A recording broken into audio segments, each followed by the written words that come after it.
ružno plače, na selu biješe prekrasno, ljeto žito se žuti, a zob zeleni. Po zelenim livadama sjeno složeno u plastove, a roda na dugim crvenim nogama naokolo korača i klepiće na egipatskom, jer je taj jezik od matere naučila.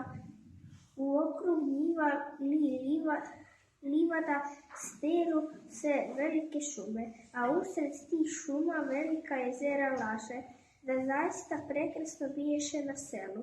Usred sunčanog selja ležalo je staro seosko imanje, dubokim okopima opasno, a do zidova do vode u njima.